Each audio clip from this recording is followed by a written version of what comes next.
Carpal tunnel can really get in the way of your day. That numb, tingly feeling affects up to 10 million Americans.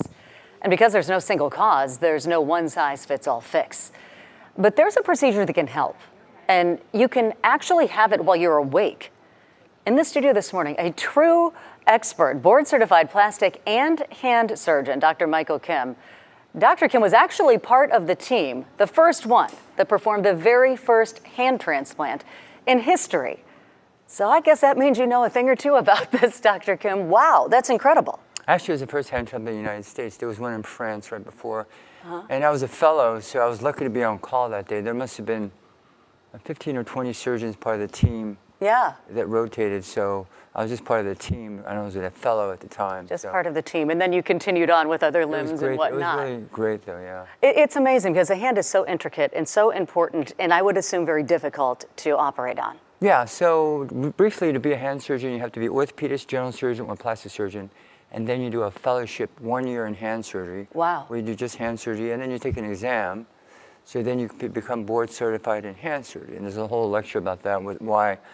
But it's important that if you're going to deal with somebody with a hand problem, to go to a board certified or a surgeon who did a fellowship in hand surgery. So that's many more years beyond just a doctor. That's amazing. So carpal tunnel is very common. Carpal tunnel syndrome. We said about 10 million people have it. More than half, we don't know why. Maybe 60%. Sometimes attributed to hypothyroidism, diabetes, trauma, various conditions, rheumatoid arthritis. But the majority, we don't know why. So they've been studies showing that keyboards really do not cause. Oh, that's not an issue. Carpal tunnel. It's really, we don't know why. Okay. And the symptoms usually are numbness, pain, nighttime problems where you can't sleep, going up your arm, pain, tingling in your fingertips. Sure. Those are the main symptoms. By the time they come to see me, unfortunately, often it's very late, where they've waited a year or so and now the numbness is permanent. Wow. So it's important for people to not only identify carpal tunnel syndrome, but get treated early, whether it's a splint, whether it's a cortisone shot, or whether it's surgery. And you can do these surgeries now while your patient is awake? Yeah, I think there are a fair number of surgeons in the country, especially in Canada now, that they call it wide awake local anesthesia, no tourniquet, where you don't have to use a tourniquet, rather you inject the area with numbing, and you can do the surgery wide awake. Wow.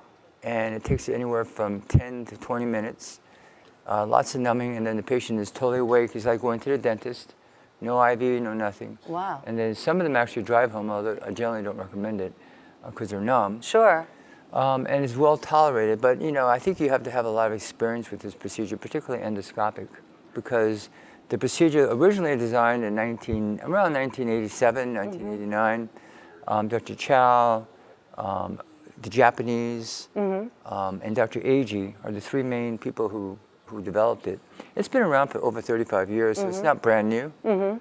I think anywhere from 25 to 50% of people are undergoing this type of surgery rather than the standard open, where you open up the ligament. Basically, there's a ligament compressing your nerve. It's like a pinched nerve in your wrist, causing the hand to go numb at nighttime. Usually the thumb, index, and middle finger. So if it's the whole hand, maybe some other condition, MS or so it could be another sign. Or neck problems. Gotcha. So it's important to determine the difference. But if you get diagnosed with carpal tunnel syndrome, you need to be treated, because as the nerve is compressed over time, the nerve dies. Yeah. And then sometimes even releasing the pressure off the nerve, it doesn't come back. It's like a stroke. The nerve dies, has to grow back, but sometimes it doesn't. So that ligament there you can see has to be released to take the pressure off the nerve. And the success rate for the surgery is very high, over 90%. Wow. And recovery is usually pretty quick. We're talking anywhere from days to weeks. Really? Patients usually are able to do most things. It takes probably 3 months to feel normal, but at several weeks, some patients are playing golf or riding a bike, etc. They get their lives back. That's wonderful. So it's something that can be well tolerated and a very high cure rate. So obviously, if you have the beginning signs, get to an expert immediately before you get to something that could be, non-able or you can't alter down the road. Yeah, sometimes splint cortisone shot can get rid of the symptoms for a long time. Some people can avoid surgery. So, but you need to be treated early rather than waiting until it's numb all the time. And then again, a lot of times, even after surgery, the numbness doesn't improve. Okay, Dr. Kim, thank you so much. We appreciate it. And if you would like to get in touch with Dr. Kim and his team, the info's there on your screen, and we'll put a link to it on our Gulf Coast News app and website as well.